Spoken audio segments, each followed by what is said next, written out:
Hello, my name is Nathan Wynn, and we're going to be discussing a case for more apprenticeships in the United States. Let's start by discussing what is an apprenticeship. An apprenticeship is a position where a learner learns skills for the job on the job. Sometimes this is supplemented with traditional coursework. Let's go through some brief history of apprenticeships. The 1937 National Apprenticeship Act subsidized the registered apprenticeship program, which now has about 25,000 members today. While we lag in comparison to other countries, it has become a bipartisan effort to expand apprenticeships in the United States. Both sides of the aisle allocating more and more funds to apprenticeships.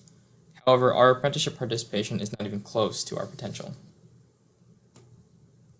Now, let's jump right into some labor market impacts. As discussed in the OpenStax textbook, Principles of Microeconomics, government policies that subsidize training would cause a shift in the supply curve to the right. Along the same lines, the lower barriers to entry into these work fields make it easier to obtain the required education for these fields. Again, our OpenStax textbook demonstrates a rightward shift of the supply curve as a result. While this might seem like this will lower wages and hurt these workers, consider that a well-trained workforce causes an increase in the demand for labor by employers due to the now more productive workforce. This ultimately causes a rightward demand shift, which raises wages. This increase in labor demand is supported by a study by the Urban Institute, showing high levels of satisfaction on behalf of employers. We'll discuss later on how this is important, as firms tend to follow each other's behavior. Furthermore, a case study of apprenticeships in Minnesota demonstrates an increased satisfaction of the contractors that hire out these apprentices. The main statistic here to focus on is the rate at which these craft workers are scored. In this Minnesota case study, the 10 largest apprenticeship joint programs resulted in a $617 million return, as well as a 21-to-1 return. This graphic shows the net impact of a single year of just over $79 million just in Minnesota. Now, apprenticeships have implications beyond the common notions of plumbing, construction, and other trade industries. The New York Times article by Farrah Stockman asserts that the fields of computer science, law, financial services, information technology, and healthcare have the potential for apprenticeships. Now, the possibility for apprenticeships in these kind of fields can already be seen. Consider how many of these firms utilize internships as essentially apprenticeships, where the intern learns the actual skills for their field and are simultaneously evaluated. The current process of these firms is easily transferable to a hybrid apprenticeship model, which has been recommended by economist Robert Lerman for higher skilled fields. Another impact on the labor market is an increase in diversity. The Minnesota case study demonstrated more participation among women, people of color, and veterans in comparison to the industry's demographics. Approximately 2 to 3 times as many women participate in these apprenticeships compared to the normal demographics of these industries. A study of the 2003 Italian apprenticeship reform showed a 2% increase in overall employment, as well as an increase in post-high school education due to their apprenticeship reform. Furthermore, this demonstrated fast, long-term female success exceeding male success. Now, let's consider one of the main reasons apprenticeships have bipartisan support. The price of universities continue to rise, along with student debt. The average student loan payment in America is just under $400 per month. Apprentices leave their apprenticeships with a job, no debt, and maybe even some extra money.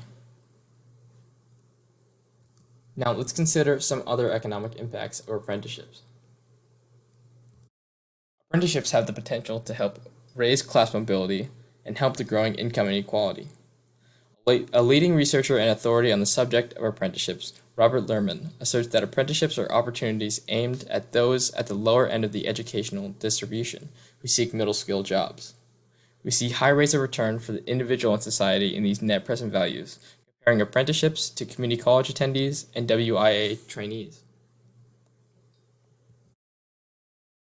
Now let's take a look at some of the exact data regarding educational investment in the Minnesota case study. Registered apprenticeship programs have significant return considering the $0 cost of the student, and often these apprentices earn as they learn. Apprenticeships also have the potential to provide workers with a stronger connection to their work. A study done by the Journal of Workplace Learning said that workplace identity and learning on the job contribute to job satisfaction, which is important as only half of the workers in the US are happy with their work. Now, I'd like to personally attest to this as I've felt a deeper connection to the work experience that I've had that has required on-the-job learning, both being internships, one being from Ernst & Young and another from iStairs, a construction company in Sacramento. Another major factor to consider is the potential increase of interaction between schools and employers. Apprenticeships are essentially an education program where you learn the exact skills you need for a particular job. An increase in apprenticeship participation would hopefully result in more communication between employers and schools in order to better prepare students for the workforce. A good example is Cal Poly, who attributes their high job placement rate to their dedication to learn by doing. Now let's look at some other considerations or some potential drawbacks.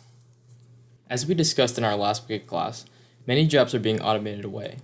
One consideration we need to understand about apprenticeships is the transition to other fields becomes difficult in the event that their occupation gets automated away. However, consider subpositions like plumbers won't be automated away anytime soon, and apprenticeships can spread to new fields. Along the same lines, commitment to an industry in general may pose some issues. Some studies were done on the disadvantages of being committed to an industry, showing wage losses if a former apprentice attempts to change fields or even employers. What this means is our policy must provide equal access for apprentices to re-enroll in new programs as the workforce changes.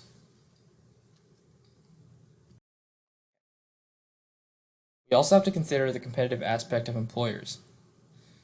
In Lerman's proposal number 7, expanding apprenticeship opportunities in the United States, he specifies that a policy must serve as a catalyst because his research has shown that firms are unlikely to adopt these programs unless their competitors will first. Furthermore, we also have to ensure adequate standardization in apprenticeship programs. Lerman also warns that the lack of standardization can lead to a larger power imbalance between employers and employees. Consider how we earlier expressed concerns about commitment to an industry and the subsequent loss of bargaining power.